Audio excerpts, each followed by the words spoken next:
Radio Publique Africaine.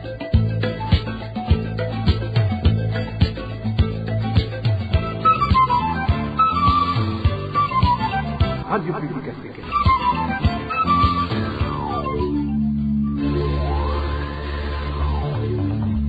Ni umwanya w'amakuru mu Kirundi.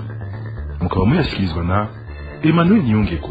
Ndabaramukije bakunzi mwese ba radio RFA ry'Abanyagihugu, turi ku munsi wa gatandatu igenekerezo rya 12 ukwezi kwa Ndamukiza mu mwaka wa 2025. Haze mukurikire amakuru twabateguriye hagizwe n'ingingo nkuru zikurikira. Haravugwa ikarashishi yakozwe n'imbonerakure mu ijoro ryakeye muri site y'abateshejwe izabo ya Ruhororo mu ntara ya Ngozi. Ikarashishi yateye ubwoba abanyagihugu bafatiye ku majambo yavugiwemwo. Hagati aho buramatari w'iyo ntara nyene ya Ngozi aherutse kubuza abanywanyi b'umugambwe CNL bo ku mutumba wa Ruyumpu komine Kiremba gutembera mu masaha y'ijoro. Abarundi baharurwa mu miryango irenga igihumbi barahuye n'ibiza vy'imvura n'imiyaga mu kwezi guheze kwa ntwarante uyu mwaka wa 2025. Bishigwa habona n'ishiramwe mpuzamakungu rijejwe kwitaho abimukira. Nayo bamwe mu banyeshure ba kaminuza y'u Burundi mu bigo bitandukanye baratabaza ku buzima bubi babayemwo bitewe no gucererwa kubaha imfashanyo ngurane bikorako mu mirimo yabo ya misi yose. Mukanya ni nkuru imwe ukwayo. Ndasubiye kubaramutsa mu nkundire duhera n'amakuru mu gisata c'umutekano. Bamwe mu banyagihugu mu makomine ya Busoni na Bugabira turi mu ntara ya Kirundo baratewa amakenga n'amajambo yavugiwe mu manama yo kuri wa gatatu yakoreshejwe n'urongoye igipolisi mu ntara z'uburaruko, urongoye igipolisi mu ntara ya Kirundo co kimwe n'umukuru w'imbonerakure muri iyo ntara. Bimwe mu vyahavugiwe hakaba harimwo ukwica umuntu wari we wese bazobona aturutse mu gihugu c'u Rwanda hajabutse umupaka yinjiye mu gihugu c'u Burundi. Ivyavugiwe muri nama na Hervé Niyuhire. Imbere ya saa sita yo kuri uyu wa gatatu ni inama ya mbere ikoreshejwe na komiseri w'igipolisi mu ntara z'uburaruko bw'igihugu ari kumwe n'utwara igipolisi mu ntara ya Kirundo cyo kimwe n'uwitwa Abel Ayishakiye atwara imbonerakure mu ntara ya Kirundo yakorerwa muri komine ya Bugabira. Inyuma y'umutaga wo kuri uwo munsi nyene iyo nama yabananirije muri komine ya Busoni. Nk'uko aya makuru abivuga, abitavye izo nama bategetswe kugandagura umuntu wese azofatwa ajabutse umupaka ava canke yinjira mu gihugu cy'u Rwanda. Imbonerakure z'umugambwe CNDD FDD ziba mu mazone yegereye urubibe Burundi buhana n'u Rwanda akaba arizo zitabiriye izo nama nk'uko bivugwa n'uyu munyagihugu. Nawe yabereye ikorere Bugabira na Busoni cyane ku mazone yegereye urubibe ku rubibe u Rwanda bana n'u Burundi. Bugabira ku mutumba Mugasa na Gaturanda na Nyamabuye. Busoni nayo Busoni na Gisozi na Gatare nama bayishimira kufatubwira yuko buri wese tuzobona acagutsa mu Rwanda kwa kumwica tutarinze kubaza n'umutegetsi n'umwe. Isoko ryacu ryongera rikamenyesha ko muri iyo nama abo bategetsi bavuze yuko mu kwica atagutoranya yaba umurundi cyangwa umunyarwanda azoba ajabutse urubibe narijya bo babona ko abo bantu bari basanzwe bagenderanira. Hano batahuka badashyira mu mategeko urabona ko usanga abarundi n'abanyarwanda ari inshuti barashyingiranye. Bishika rero bahora bata mu mahanga canke bakaza kurabana nyene bisanzwe aribo bazofata hari umurundi avuye canke ari umunyarwanda yambutse ko ari guca bamwita kakirinde gusabwa. Muri kino gihe rero abanyagihugu bo muri ayo makomine bafise ubwoba ko abasanzwe bafise ivyo badahurizako mu vya politike n'umugambwe uri ku butegetsi CNDD FDD bashobora guca bagirirwa nabi bitwaje amategeko bahawe. Abo banyagihugu bagasaba ko ivyo bintu vyokurikiranirwa hafi hatagira abagwa mu mporero. Hervé Niyuhire urakenuye mu bijanye n'umutekano kandi nabibabwiye mu ntangamarara. Ikarashishi ikorwa n'imbonerakure mu ntumbero yo gutera ubwoba abanywanyi b'imigambwe itavuga rumwe n'uri ku butegetsi yacitse igikorwa ca misi yose mu makomine y'intara ya Ngozi. Muri iri joro ryakeye imbonerakure zarakoze ikarashishi hagati muri site y'abateshejwe izabo ya Ruhororo. Muri iyo karashishi izo mbonerakure zagenda ziratera indirimbo ziterabwoba. Emmanuel Ndayishimiye aratubwira ibijanye n'iyo karashishi.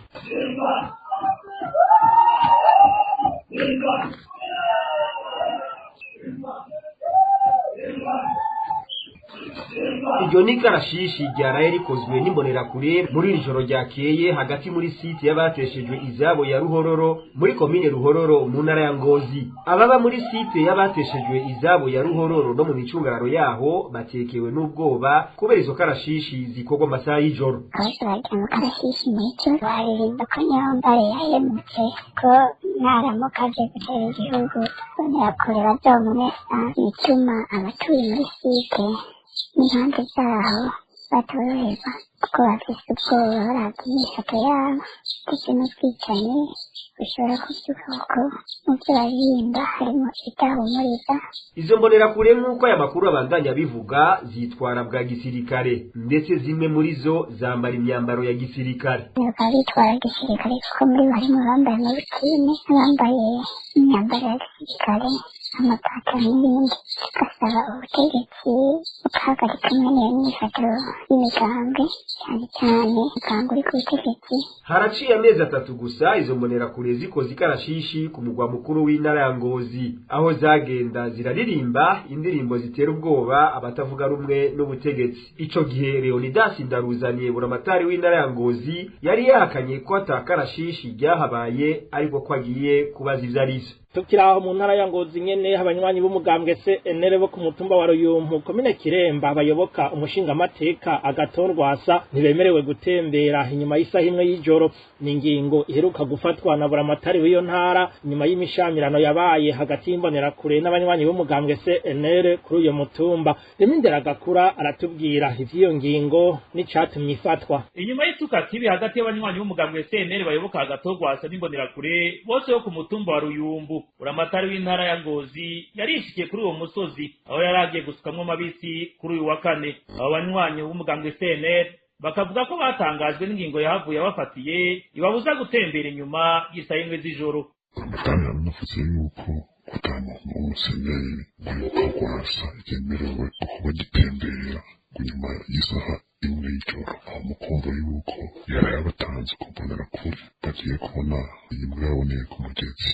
Rero twese baraduteye ubwoba cane rwose kwa amajambo yakozwe n'iyo ndongozi y'urwego rw'intara ari kuza umuvyeyi ahumuriza bose ariko akaza avuga amajambo yo gucivuta gusa. Nk'uko isoko ryacu ribandanya ribitumenyesha n'uwagize ico ashikiriza muri iyo nama ubu arara rubunda yinyegeza gutinya ko agirirwa nabi. Buramatari kurindaza kuri umutumba wa Ruyumpu nuko hari abari bamusavye akabona ko ariko barahohoterwa ko yohashika kugira ngo bagire ivyo bafashije bagire ijambo ry'ihumura ry'ubutange. Ahubwo nyabona n'abagize ngo baragira ico bashikirije muri iyo nama ubu bariko barahiga ubuhongo ngo mpaka bafashwe.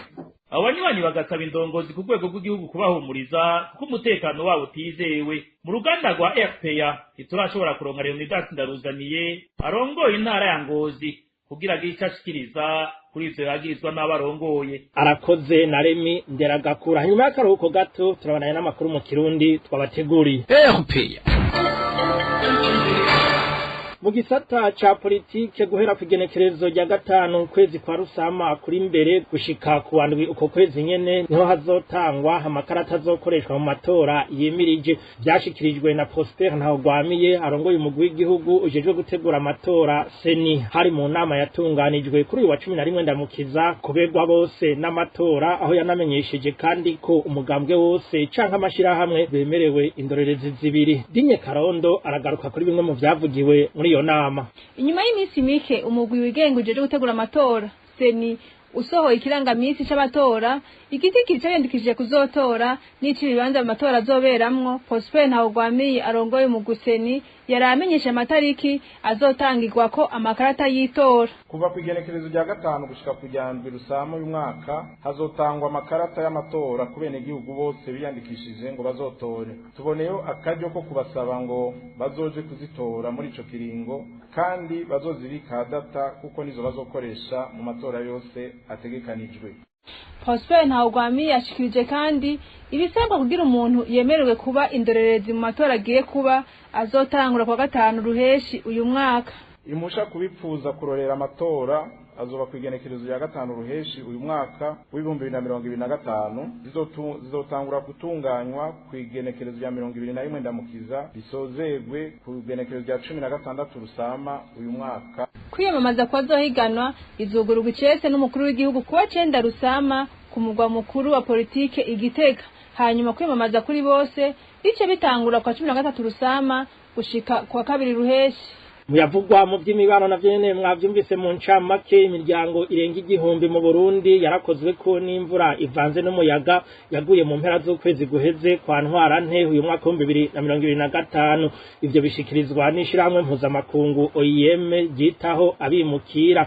Iryo shirahamwe rinamenyesha ko imwe muri iyo miryango irenga igihumbi yahuye n'ivyo biza imaze no gutizayo. Ibijanye n'iyo miryango yakozwe ko n'ivyo biza tubibaze Waritere Kwizera. Imiryango igera ku 1309 niyo yakozwe ko n'imvura ivanze umuyaga mwinshi yonona n'ibitari bike nkuko bishikirizwa n'ishyirahamwe mpuzamakungu ryitaho abimukira OIM mu mpfunyapfunyo. Intara nka Muyinga, Bubanza na Cankuzo nizo muri rusangi zakozwe ko n'iyo mvura. Iruhande y'iyo miryango yakozwe ko n'iyo mvura ivanze umuyaga, ishyirahamwe mpuzamakungu ryitaho abimukira ribicishije ku rubuga Relief Web rimenyesha ko muri iyo miryango yigera ku 199 yataye izabo bitewe n'iyo mvura.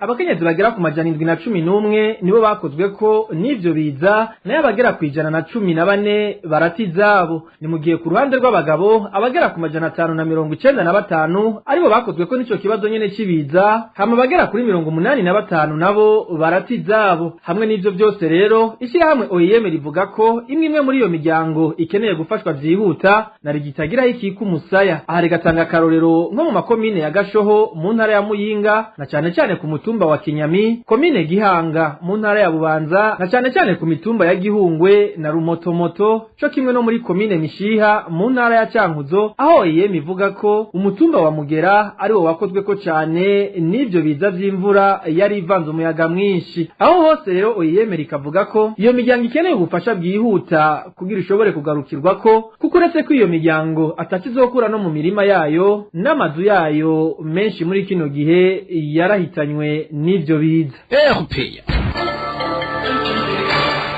Tuje mu gisata c'indero aho bamwe mu banyeshure ba kaminuza y'u Burundi mu bigo biri mu gisagara ca Bujumbura ndetse no hagati mu gihugu bafise ingorane ijanye no kuba gafashanyo bahora baronka karacerewe ukwezi kose. Ni mu gihe bahora bakaronka uko amezi 3 aheze, bakaba bashikiriza ko bari mu buzima butoroshe na rirya ayo mafaranga ariyo yabafasha mu kurangura ibikorwa vyabo vya misi yose, ari nako basaba ababijejwe kubatunganiriza. Danicre iratwumva aratwiganira ibijanye n'izo ngorane abanyeshure ba kaminuza babayemwo. Kuva hatanguye umwaka w'ishure w'ibihumbi 2024 ushira w'ibihumbi 2025, bamwe mu banyeshure ba kaminuza y'u Burundi mu bigo biri mu gisagara ca Bujumbura ndetse no mu gihugu hagati bashikiriza ko batararonswa ifashanyo ngurane basanzwe bahabwa bita prebourse mu rurimi rw'igifaransa. Iyo mfashanyo ikaba ariyo basanzwe bikora ko mu vyankenegwa mu buzima bwabo bwa misi yose. Isoko ryacu mu banyeshure bo muri kimwe mu bigo biri mu gisagara ca Bujumbura ritomora ko aho ibintu bigeze ubwanwa bwafutse umunwa. Ni mu gihe bahora baronka ako gafashanyo uko amezi 3 aheze, ariko ubu bakaba bamaze kurenza ku kwezi kuri ico kiringo bataragakubita ijisho.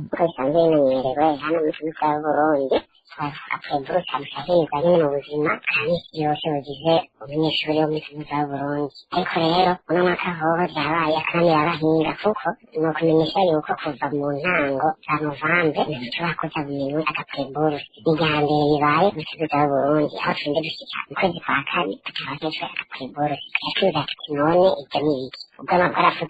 Uyu wo mu kigo c'Izege mu ntara ya Gitega yigana ko ubuzima bari basanzwe barimwo butari bworoshe, ariko ubuho bikaba vyarunyutse.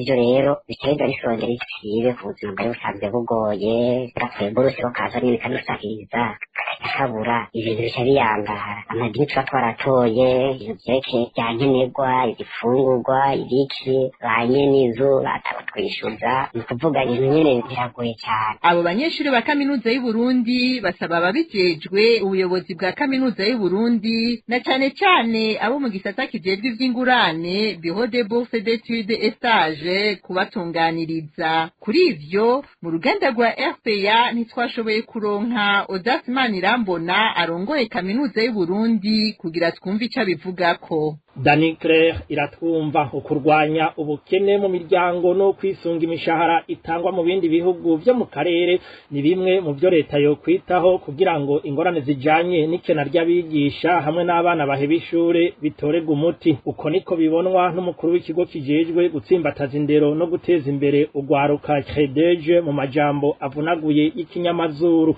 afatiye ku cegeranyo kijanye n'igice ca mbere c'umwaka w'ishure 2024 ushira 2025 ico kigo giheruka gusohora Arsene arakaza ashikiriza ko umwanya wose hakivugwa ubuzima buzimvye mu gihugu ingorane zihanze igisata c'indero zizokwamaho kuri kire Arsene arakaza arongoye ikigo CREDEJ. Ikibazo c'abigisha bariko barata ubuzi muri CREDEJ dusaba leta yuko yokuraho ikibazo c'ubutunzi kiri mu Burundi ubuzima buzimvye bw'abanyagihugu amafaranga yataye agaciro rero bigaca bikora kubigisha kubera kurumva imishahara yabo nayo idagishobora gutunga imiryango yabo. Hanyuma ikindi nuko leta twe tubona yuko yoreka kwivanga mu mashirahamwe yo kuziganya no kuguranana afasha abigisha kandi bikanatuma leta ishiraho cyo twita programme kugira ngo abigisha bashobore kuronka ideni ku nyungu itabavuna kugira ngo bashobore nabo kwitunganiriza no gusahiriza iyo mishahara yari isanzwe ari mitoya. Hanyuma ikindi nuko tubona yuko leta yotegezwa kwisunga n'imishahara kuko itunganirizwa y'abigisha mu karere kugira ngo ntibagwe bahurumbira ako karere kubera ko leta idashobora kubafata nk'uko nabo ibyo bindi bihugu bisanzwe bifata abigisha babo. Tugasaba yuko kandi leta yosubira ikareka amasendika y'abigisha agakora kidegenza kuko uno musi abantu bafise ibibazo usanga bagomba guturika ko batagira aho bavugira kujya bugaye amaradiyo kujya bugaye amashirahamwe yigenga usanga nuno musi abigisha bimwe bakorana na leta ariko bavugana bitakibaho kubera hari iterabwoba kujanye n'abanyeshuri bariko baraheba amashuri naho nyene ni kibazo c'ubukene. Leta rero ico kibazo hamwe igitoreye inyishu bizotuma abavyeyi bashobora kuronka amafaranga yo gufasha abana babo bari mu mashuri. Ubunye biranatangaje kuko dusanga hariho amashuri asigaye yaka amafaranga y'umurengera atazwe aho usanga mbere n'ubunya abavyeyi basabwa gufasha abakozi babakorera bushake. Ivyo navyo akaba byategezwa kuba inshingano za leta. Kindi nuko leta yokora ikibazo c'ubushomeri mu gwaruka kubijanye nyene nico turasaba yuko leta bice mu bushikiranganji bw'indero hamwe n'ubushikiranganji bw'ubutungane bohasha bivuye inyuma abatwaza imbanyi abigeme bari mu mashuri. Uwo yari Arsene arakaza harongoye ikigo CREDEJ. Nuko rero nshuti namwe bakunzi ba radio RPA hano dusozereye amakuru yo kuri wa 12 Ndamukiza mwaka 2025. Nshimire mwebwe mwari kumwe natwe bakoze kandi n'abagenzanje bayegeranije hamwe n'abahinga b'ivyuma batumye mvuga mu kanyumva. Emmanuel ninge ko nari kuri micro nkaba ndabasezeye ndabifuriza kuroranirwa mu banyu no mu byanyu.